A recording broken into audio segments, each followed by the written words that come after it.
tomorrow. All righty. And did anyone want to add anything to the agenda? Please shout if you do, or indeed put it into the agenda even if you'd like to, or you can raise your hand at any point in time if something occurs to you in the middle of the call. That would work too.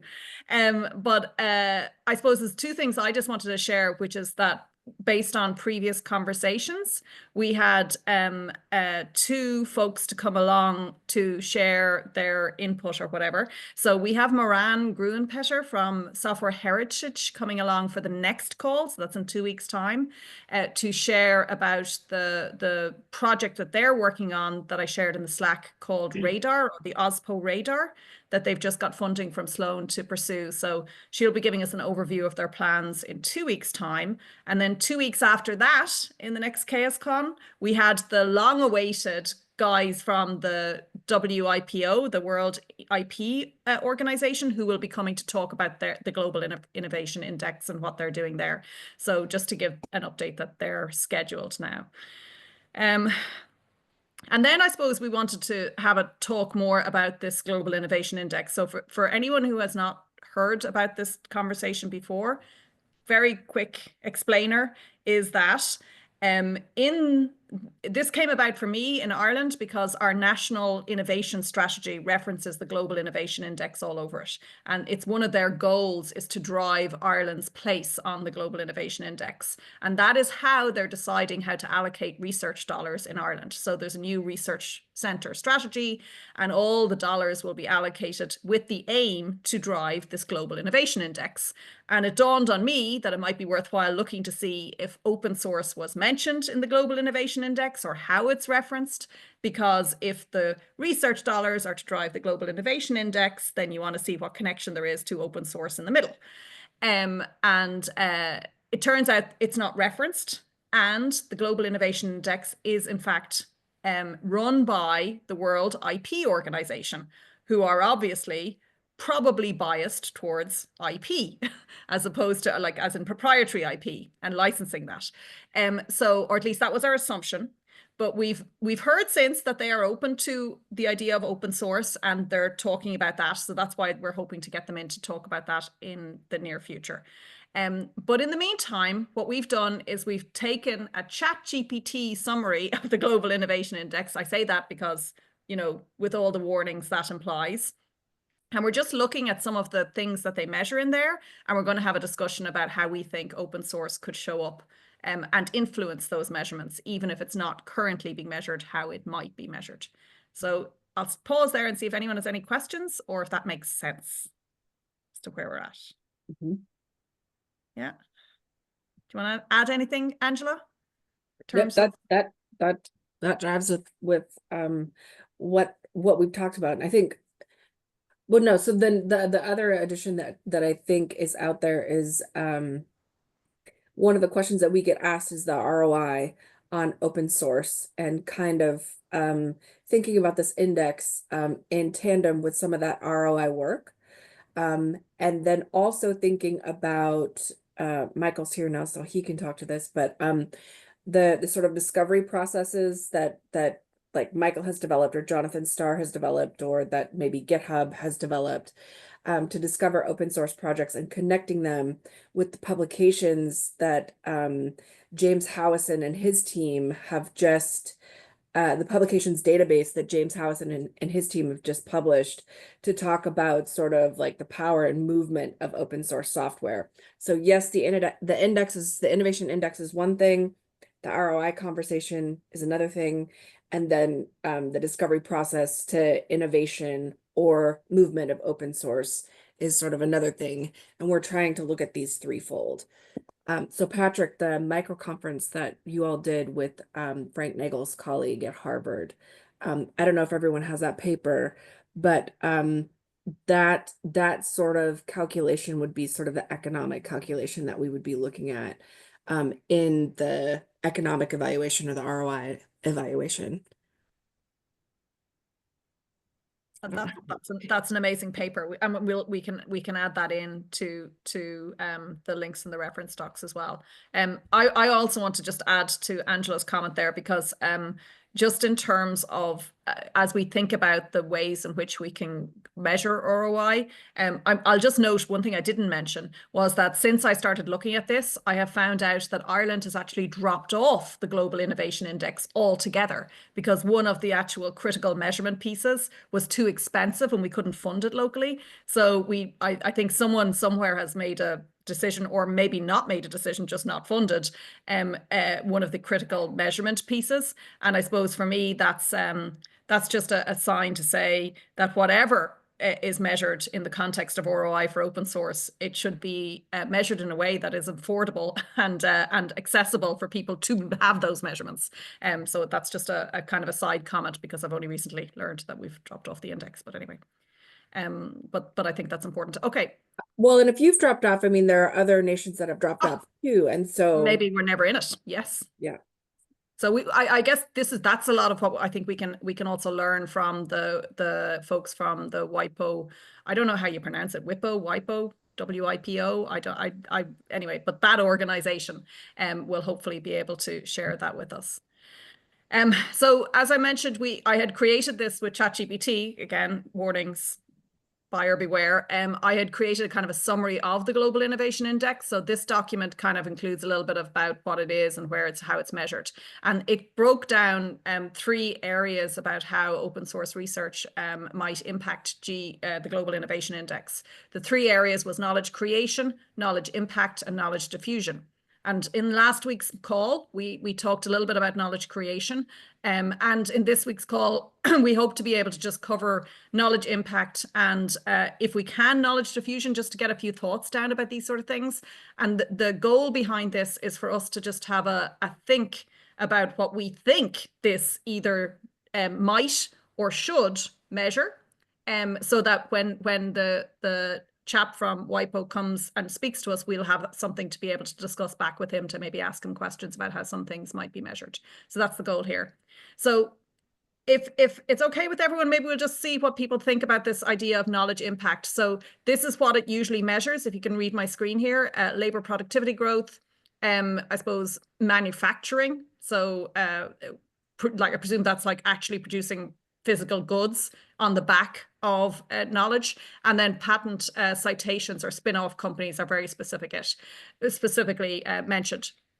So I suppose this was, again, what ChatGPT suggested how open source research fits. But from our discussion, I'd just be interested to hear how folks think that you could measure the impact, the knowledge impact of open source software. So any ideas from that perspective?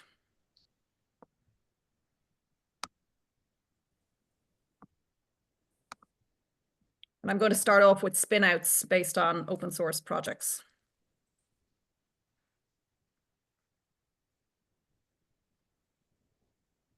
And investment in them. I just found the Y Combinator are now actually reporting on the open source startups that they're funding.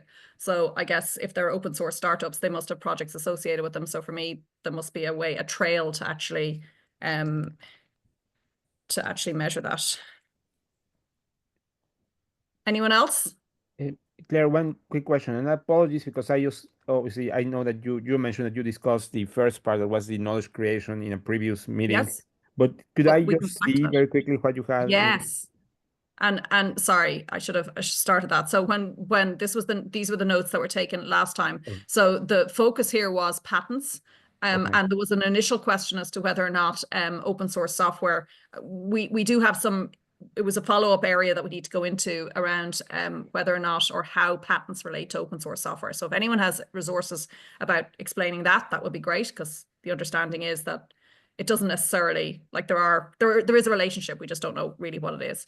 And then what we focused on were scientific and technical publications, and we started talking about the work that Angela just referenced around the work that was done to look at scientific software being mentioned in papers. And we talked about the idea of DOIs and persistent software identifiers as being trends that are currently in place to try and track the software being outputted and where it's being published. And then we talked about the idea that many university offices are recording reported inventions, or they take disclosures around projects, so that is another pathway. But we understand that many open source projects are not reported in that way. And then there was a question about upstream contribution. So that's where we got to. Perfect. Any Thank you very questions on much. I that? appreciate it. And yeah, No, and my no. question was because I saw patents below, and then I was like, well, patents can also be knowledge creation, and you have it as well there, Yes. right? I just wanted to. Yeah. Yeah. So this would presumably be the idea of patent citation. So it's the impact of the patents. So yeah, so I'll put still open questions about patents.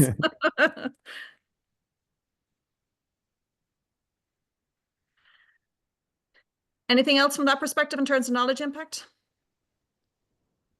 I was kind of thinking that there's a reading of software idea of knowledge. Well, maybe that's more for knowledge diffusion as opposed to knowledge impact. But I know that the idea of learning through open source is, I shouldn't put quotes on that, learning through open source just by the fact that code has visibility, is a really important thing. But maybe that would come under diffusion, not under this. But I've never heard that discussed as a measurement, but I think it might be useful to see how many people just view a file. But anyway.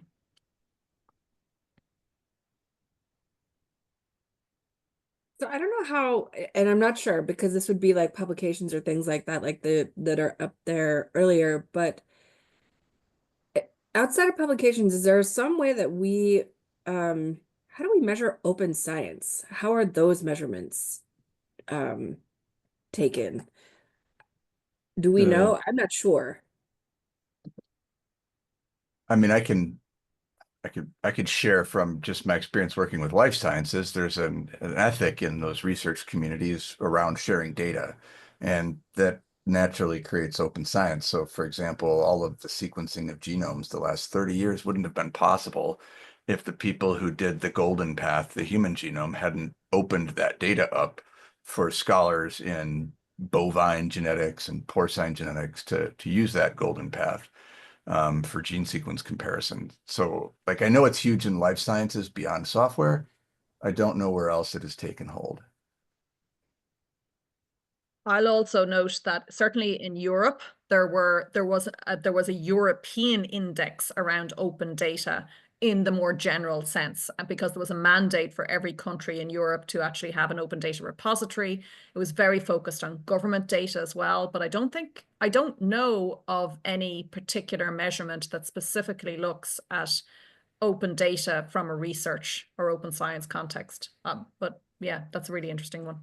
And of course, there's the open access. So in Ireland anyway, under the National Open Research Forum, they measure separately the idea of open access, and they're very explicitly measuring how many papers are being put through open access and or through closed proprietary publication systems, because they're costing it, because they actually have a cost associated with allowing it to go to open access and everything like that. So that's one of the reasons why that's being measured very closely. But I've never seen anything on open data as a measurement. I would be curious about that, and I would be curious about like the impact of sharing, because so the hard thing about basic science, which is what I view like the responsibility of universities to do, is to develop, you know, basic science that is taken out into industry and other places and applied. Sometimes it's applied on places like campus, but sometimes not. So the sharing aspect and then the open aspect, because I know our university has a huge push toward open science, and if you're publishing in those like more proprietary places, you know, you're publishing that basic science component in a more open way, and you're probably sharing something. We had a great talk last week where one of our researchers talked about the open source science or the open source software products that he had produced and how they don't have patents, they don't have, you know, citations or anything. He just shares them with other labs. I don't know how you capture that, but it seems important to the conversation.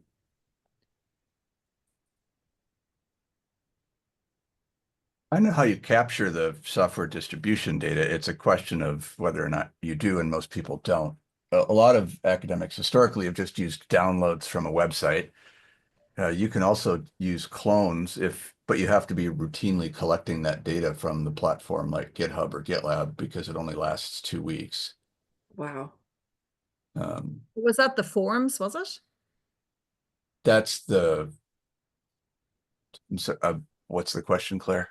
Sorry, what did you refer to there that only lasts 2 weeks? The API for checking how many clones you Oh, clones. are being Sorry. made from your repository has like a 2-week life. So if you're gathering it every couple weeks, you've got like a long string of data, but otherwise you can just look at like the last 2 weeks, which is less useful. Then this is, I mean, I think most people are familiar with the term telemetry data, which is, you know, how many people are using the software we wrote. And that data is notoriously difficult to obtain. From the CHAOSS community, Georg Link and Sophia Vargas published a paper at a conference called Mining Software Repositories this past year that actually found a pretty strong correlation between how much software is downloaded or used from a platform and the number of stars and forks that it has. So they established a relationship there for that kind of indirect estimation of use, but it is difficult data to get a hold of. Let me see if I can find it. And I don't know if what I'm saying is at all helpful, but I'm trying. Yeah. But is what we're saying that although we have more information about open access papers and things like that as to whether or not they have impact, because you have citations of the papers, but in the case of even open data, we don't know much. And knowing that open data practices seem to be a little bit, I don't know if this is the case universally. In Ireland, the open data practices are more mature than the open source practices in terms of knowledge about that. But if it's not even there for open data, then it seems like this might be hard to then it's not there for the open source. So I just put in 2 links in the chat that I think might be relevant since we're talking about data. One of the things we're working on at UT is we have a new open source project that is focused on gathering information about published research data sets being generated by our UT Austin researchers. And we have been developing this so that other institutions could also use it, kind of similar to the institutional innovation grapher script that I know talked about a few times in this meeting that's focused on looking at activity in GitHub. And one of the things we hope to do is start to make this connection between published data and published software. The other thing that I put in there is the link to the altmetrics attention score factors, and wondering if that might be also something to consider here as well.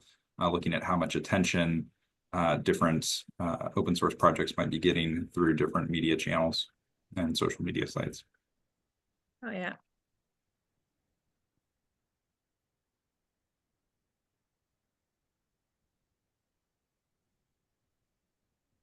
So I'll note here again the point that has been made many times from the academic perspective that depending on your domain, big is relative, as in, you know, how popular something is may be very different if you're in, I don't know, health research versus the suggestion that was made was like pharmaceuticals on off-planetary bodies, which apparently is a field. So Wow. yeah. Yeah, I know. Give me But, some of that. Exactly. Very small field. Hard to find those people, it turns out, Sean. But if you hit 5, if your software is used 5 times, you've pretty much got the entire like global research Population. space. Yeah, population. So it's all about relative popularity. But yeah, so I'll just note that as well. So noting.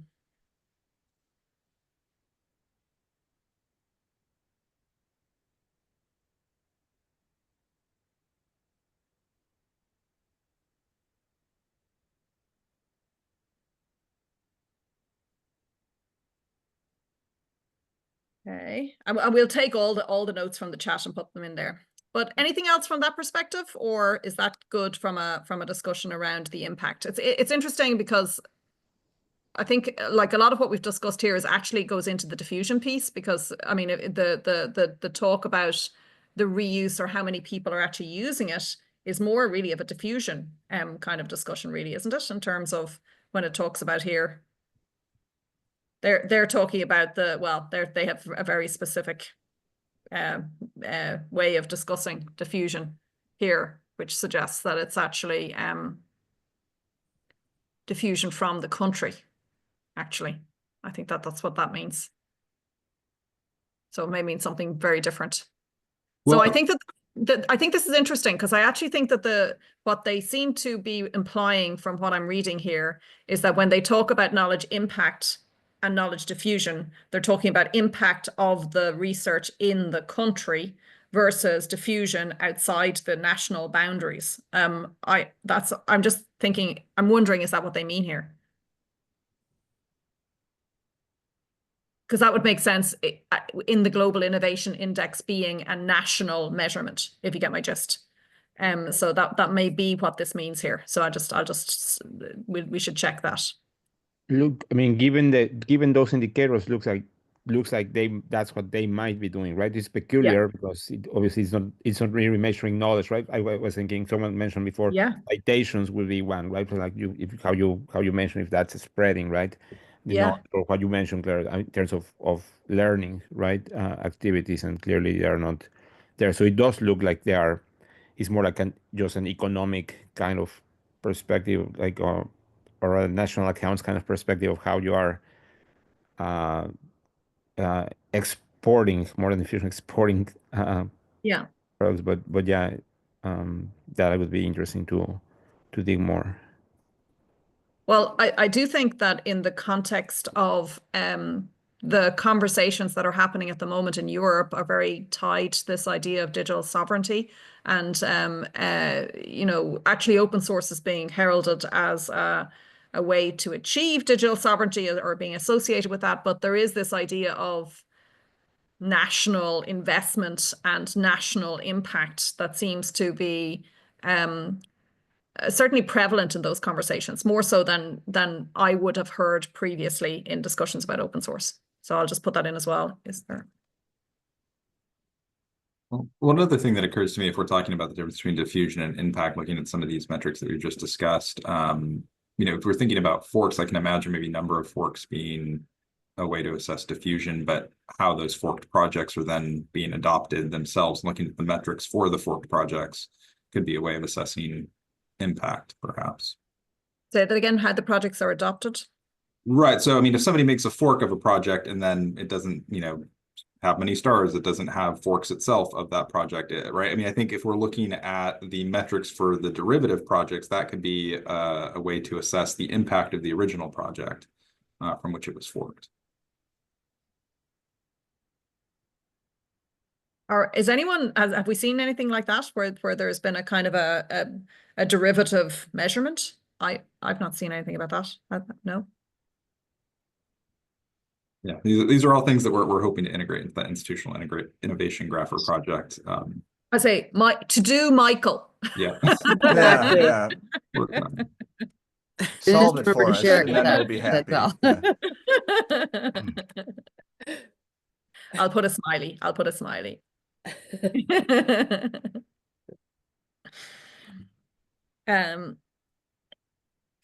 Yes. Okay. Patrick, so sorry, I've not been reading the notes as much as I could. So Patrick, if you'd like to share that as well, with your voice, if you care to. If you're not, that's okay too. But let me just have a look at this. Is a project. If a project employs a new technology and that's picked up at projects in similar not fields. Yes, cross. I really like this. So I'm just going to put this in as a kind of like the cross domain, because there seems to be so much around interdisciplinary stuff, but cross domain impact. How important is this? And I'll put your comment in there, Patrick. I was also thinking dependencies might be a metric for derivatives. Sorry. You got very foggy. You're very faint there, Patrick.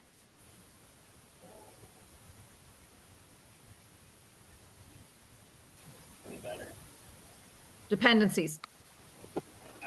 Yes. I was thinking dependencies might be, you were asking if there's a metric or a way to determine if a derivative. That's a really good one, like for all the dependencies and the work being done on SBOMs. That could be one way to collect the data, but I would think that if I'm going for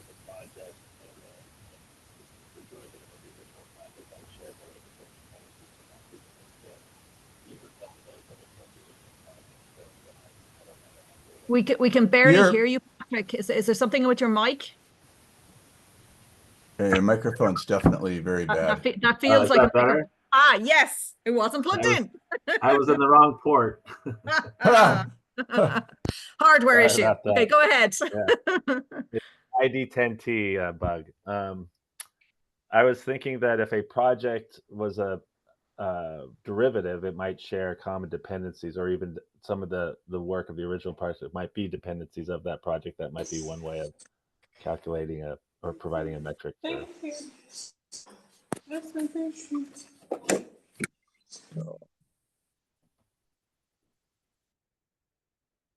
Yeah, excellent. I'll note as well, I don't know, one of the things I learned when I was over at the Software Heritage event is that they've created SBOMs for large amounts of the software that they've archived there. So they've got something like 40,000 SBOMs created for the instances of the software they've archived. I don't think that people know that, but just as a, it might be interesting to match what they have with the various different measurement tools that other people may be looking at. I don't know, but if people haven't looked at that, it might be worthwhile doing it.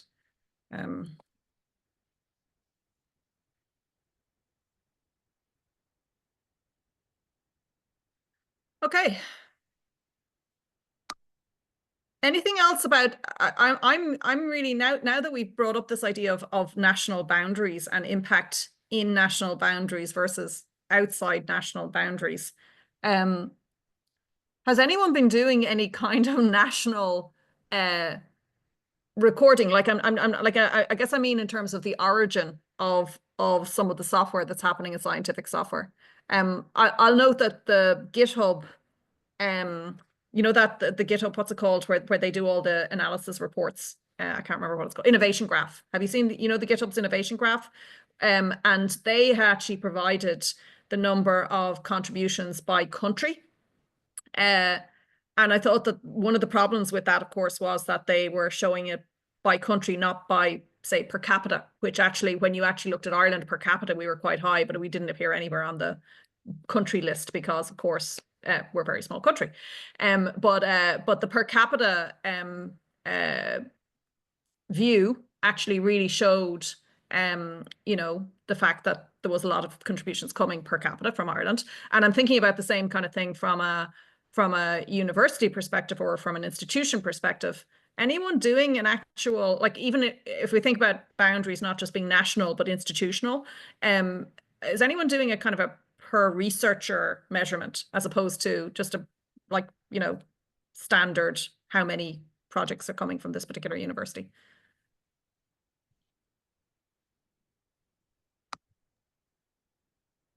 I think it's really interesting. We haven't done that yet at UTS, but I think that could be pretty easy to integrate into the scripted process that we've created. That's another Michael to do. Yeah, I love this. Yeah, this is an easy one though. So okay, an actual man.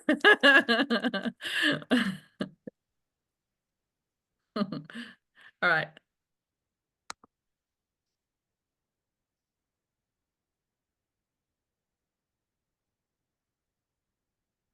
And just as a matter of interest, because seeing that GitHub actually do this innovation graph, my understanding is that, like, is there a way to flag scientific software as being, or a research output?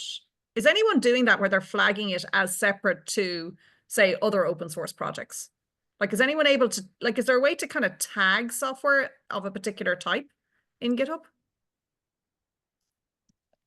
The provision of a citation, there's like a citation.cff file that can be used. That's what I use to let people cite software. I don't know how widespread that use is. So there is actually no way for a person to say this is a research output. I don't know that there's a single flag. No. The CFF file certainly is a pretty strong signal that it has an academic factor to it. And presumably, if there was an automatic way of actually helping researchers do it, you could somehow flag that or tag that, yeah. But it would be interesting, wouldn't it? It would be really interesting to see researchers in an institution, you know, what even from a national level, to be able to pull up exactly how much is coming from the institutions in your national boundary. But then of course you have the problem of contributions as well, right? That in the context of this, right now, all the software discovery is being done at a project level, right? Or is it being done at an individual level too, from a contributor perspective or from a creator perspective? Can someone remind me of where we're at with that discussion?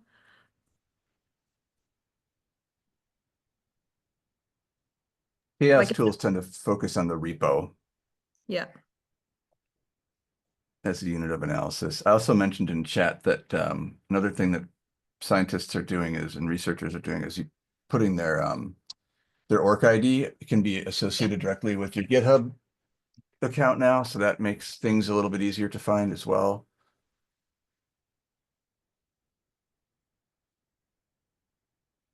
So presumably then if there was another relationship between the orc ID and particular institutions, that would make that easier too. I think so.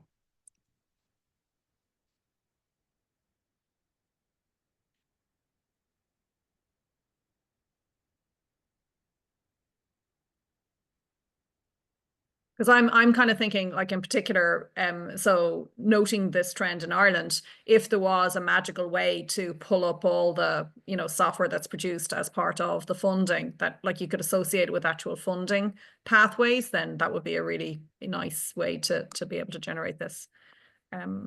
Because I know that they do measure, they do take in the orc IDs for the they associate them with you have to publish them per university and tell where your funding came from and things like that. So they do those reports. Okay. Okay, well, we'll just move down here just to see if there's anything in the context of knowledge diffusion. So we are assuming here that this means diffusion past national borders. But are there other ways that we should be thinking about this in terms of knowledge diffusion, apart from what we talked about before, which is just the broader diffusion? Again, Patrick's point about the, or at least the point about the cross domain diffusion is an interesting one. Anything else?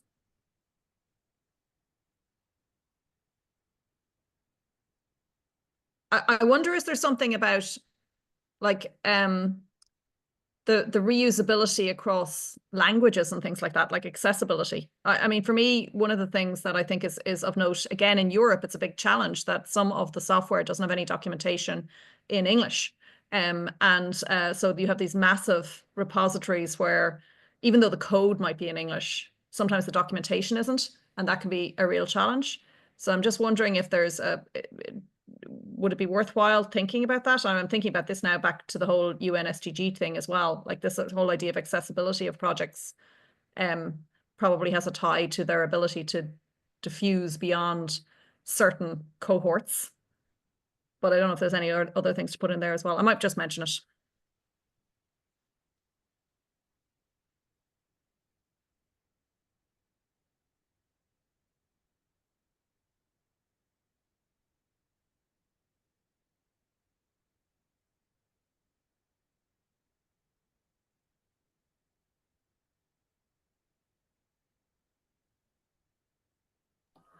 I wonder if you add standards to that diffusion or cross discipline. If I think I said technology or something like that is,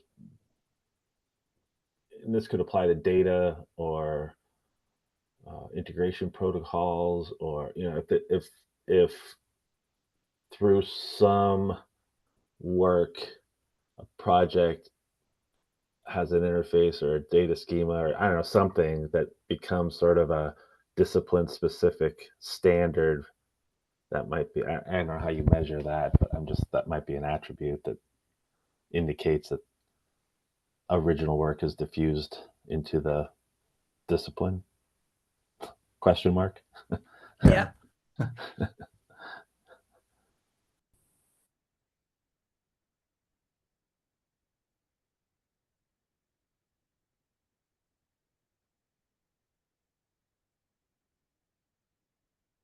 Yeah, and I'm gonna put in here as well then that the whole idea, because if I'm just looking above here to say licensing and royalties, there was a discussion about I mentioned up above, it's kind of the spin outs on open source, based on open source projects. But I'm kind of thinking here about I don't know if there's an established model for how much I suppose equity like a university might hold in those types of spinouts, but maybe I'll mention that too. So university equity in these types of CHAOSS companies. I don't know if there's a model around that, but it would be interesting to see if there was. You had mentioned, and I'm sorry, I'm my first time, so this might be further down the page or further up the page. But I think you mentioned distribution versus diffusion. Yeah. So I don't know if which this might fall under, but what about the emergence of support or sort of third-party providers or companies or some or centralized services on campus that are, when I was on campus, as soon as the help desk started getting tickets, we knew we had a pretty good new tool that had been deployed because the help desk tickets were coming in. But yeah, that's great. So yeah, so this would be the idea that there would be a kind of an ecosystem emerging around a project would be a really great indication that it hasn't only diffused, but it's impacted significantly as well. And then where they pop up presumably would also be an indicator. So do they exist? Where do they exist? I've also put in here, just because it said foreign direct investment outflows up here. So one of the things that is very particular, again, this is particular to Ireland, but I'll just put it in case it's relevant elsewhere, is that they do measure in their investment into collaborations between corporations and academia. They often like to have a mix of indigenous Irish companies with foreign direct investment companies. So they're looking for this idea of, they measure it separately, like the dollars that are coming from outside Ireland versus the dollars that are coming from inside Ireland from the corporations. So I'm just going to put that in because it's a, if open source was created off the back of such consortia, which it often is in Ireland and in Europe, then that would be a really good measure. So it's the dollars that are actually put in from where.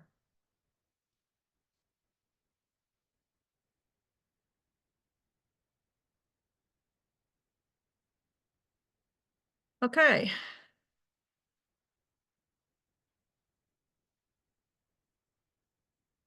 Okay, I mean, I think these are a lot of kind of questions and points, and it's all dependent really on a little bit about what the GII actually does kind of actually measure. So it might be worthwhile then. I mean, I'm happy to take on an action to kind of synthesize some of these and kind of put together some questions to say, here's what we think it measures. We'd like you to tell us these things. And we have questions about whether or not you think these things might be other indicators from an open source perspective of this similar themes from the Global Innovation Index.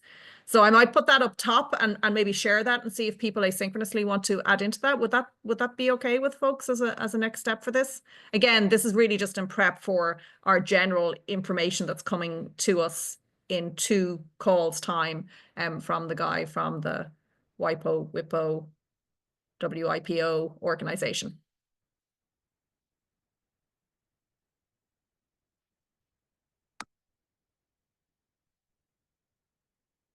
Any other comments or questions?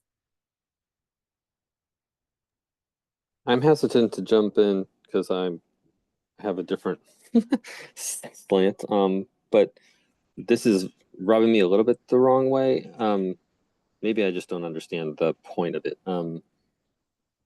I feel like knowledge impact, we're missing things like education. Are we educating communities? Are we changing hearts and minds? Are we actually improving health? And happiness and other things in communities, and those kind of measurements. So yeah, I don't know if I'm just off base when I'm bringing things like that up. This all feels so corporate and based on quarterly profits, and that's not yeah, what I care about. I think it's probably worthwhile calling out that what we're not trying to do here is to list all the ways that open source can have impact or diffuse and all the rest of it. Very explicitly, the goal of this conversation, for me anyway, is in order to, for the people who think the Global Innovation Index is the most important thing to measure. It's because there are a group of people in Ireland who think this is really important.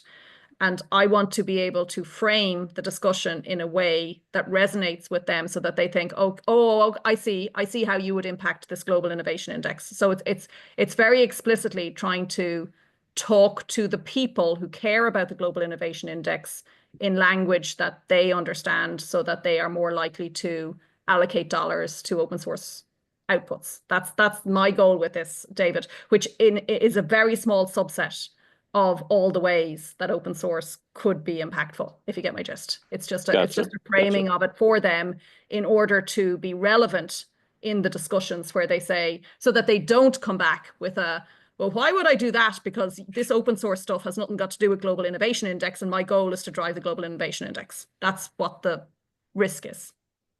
Well, I think from a larger perspective, including open source software, and I would argue open scholarship in an innovation index, it broadens the conversation of what is true innovation beyond citations, which is where the conversation is now.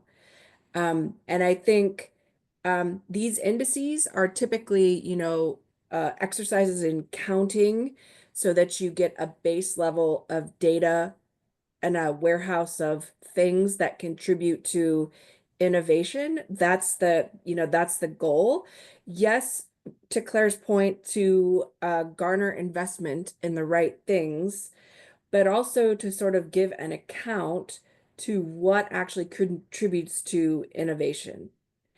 What you're talking about, David, are second order metrics that are outcome or impact metrics.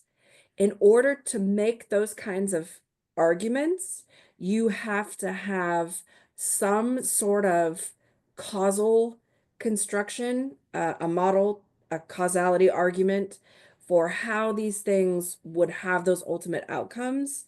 And that's second order research. So this is first order research. We're getting down like an innovation index. I call it an exercise in counting.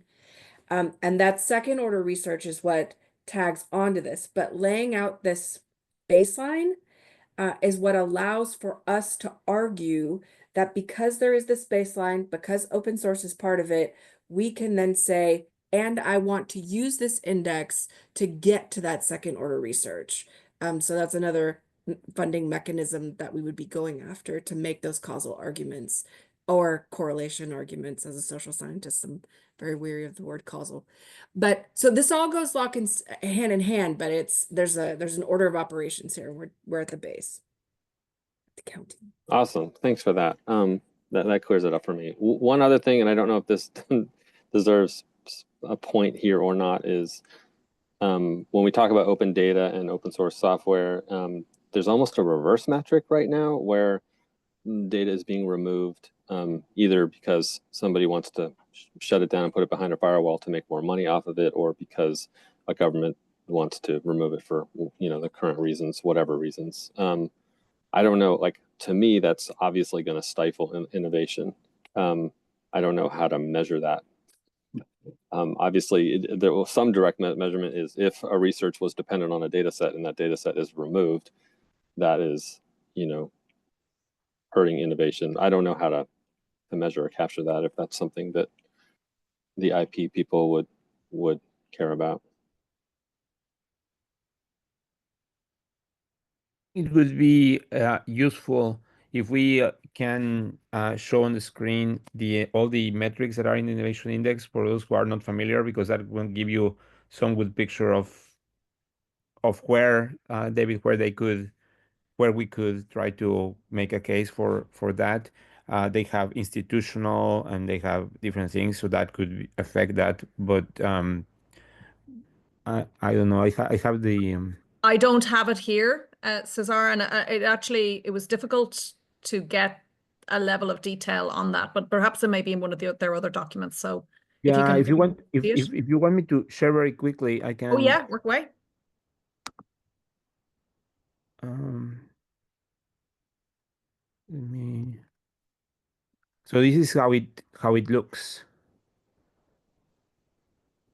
Right. So here, these are the ones we were talking about: the knowledge creation, knowledge impact, and knowledge diffusion. And basically, obviously, some of them are, as you mentioned, David, very just more kind of like national accounts based. But the idea is how to make the case for open software and open data within these ones, right? And try Can you to zoom in there a bit, Cesar? Sorry, Cesar. let me see how to do that. Give me one sec. I think just up there at the top, Uh, there's a zoom button. Over Okay. left, yeah. At the Uh, very top. Sorry about that. I mean, I'm not finding. No, that's all right. Yeah, keep going up and I think left. does it say view? Oh, you can see his screen. I can't see. Yeah, I his. can see a screen. He's got a little thing up at the top. Yeah. I am so No? apparently I'm not seeing it. Never mind. Let me see if I can go back into the.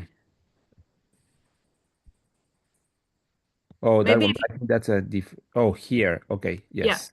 Sorry. there It we go. was covered by a ribbon. Hidden. Yeah, but the So, zoom. yeah. And so let's here. These were the ones we were the creation, impact, and diffusion. And but there's many other ones, right? That we could try to see if there's impact of open source software and open data in any of the other ones beyond also the just knowledge and technology outputs, which is the most obvious, but there could be other ones as well. For example, they use citations in creation, right? I would have put that in diffusion, but now we understood now that diffusion really means for them, their understanding is more kind of an export based, right? More than the. Yeah, very numbers based though. I mean, when I see Yeah. this, it's even more so than when you see the generic bullet points that we had in the document. I mean, this is. And you see, for example, I was trying to see if they have they have institutions like getting rid of data, right? Could follow somewhere, but I'm trying to see if there was could not. I don't think it neatly fits in any of these ones, right? We would need to try to find if there's another one where I don't know if whether. Sorry if I'm moving a little bit quickly, but I was trying to read perhaps in creative outputs, right? I don't know. But clearly, that's a great point in terms of if data is if there's a movement against open data where that would impact. Yeah. Yeah. And maybe seeing the absence of things when things break might be an easier thing to measure actually. Interestingly. Do you see the measure 73.2 GitHub commits? Oh, Look at that. Yeah. Yeah, it'd be interesting to translate these. I mean, to David's point, these are very corporate and typical, financial analysis sort of metrics here, but I don't think they directly, not all of them, several of them that I mean, again, I'm just sort of looking at for the first time. I don't know how well they translate to an open source vernacular. So like high tech exports, or I think I saw something about percentage of sales or revenue or something like that. Like those aren't going to be relevant or they can't capture that in the same sense. I mean, I wonder if going through this list and translating it into a open source terms might reveal ways then that we could identify metrics because yeah, and it I think that's references- I think that's precisely what Claire was trying to find, right? Is where it can be translated. But thank you for this is a good one, right? GitHub commits that could something that could help on that. But interestingly, they talk about in terms of the per population. So it's interesting that they're trying to measure that, even though I wonder where they're measuring that. So that'll be one we can specifically ask about. And here, obviously, this goes against the if open source software, right? It's so here, obviously, if the more you have more non-open source, this would be bigger, right? So here we have an indicator that could be contrary to. Depends how you measure. You will need to come up. What Angela mentioned earlier, what's the IRO of open software? We need to put a value, right, in software spending. Otherwise, it would only be measuring what you spend on Microsoft licenses, right, instead of on. Yeah. Yes. And right now, as soon as you said that, I'm thinking, oh my God, would we just be creating a list of things to tariff? It's like kind of just drawing attention to the fact that there's other value out there. But yeah, it would be interesting to explore each one of these then as you know, what I'll do is we can put this into a table and then see if people have thoughts around that and put them in just to see what that might translate to or not, as the case may be. I hadn't found this. I'll be honest. I haven't read to page 118 of a 325-page document. So I had totally relied on ChatGPT when I saw the length of this document. So thank you very much for bringing that to our attention, Cesar. Yeah, no, yeah, for sure. I mean, they have like a for each country, right? So this was just yeah. So they have like one for like this result for each country. And that's anyway. something we'll have to think on is how we nationalize these variables so that they can be included in an index. All this is possible. It's going to take time and effort. I'm curious, countries like Germany and France that are going all in on open source for their governments, if they have documents that would, maybe make a case, because they're clearly believe in it. Yeah, I that's wonder how that would fit in. We should ask that question. And the other question then is going to be, I bet a secondary question is going to be like, well, never mind. We'll get to that down the road. But yeah, that's a good idea, David.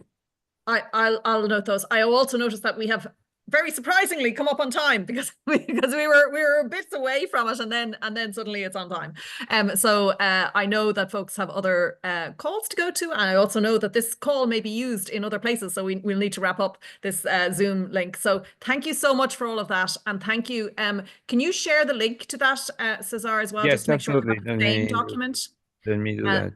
And then I'll do something to pull that together, and hopefully then we can add asynchronously before we get to hear from the representative on the 12th. But thank you all for contributing to this, and reminder again that Moran Gruenpetter from Software Heritage will be here in 2 weeks' time to talk about their radar project. But thank you, Cesar, and thank you everyone. There was no crashing here, Patrick. This is open everyone. It's open party. Bye. Thank you.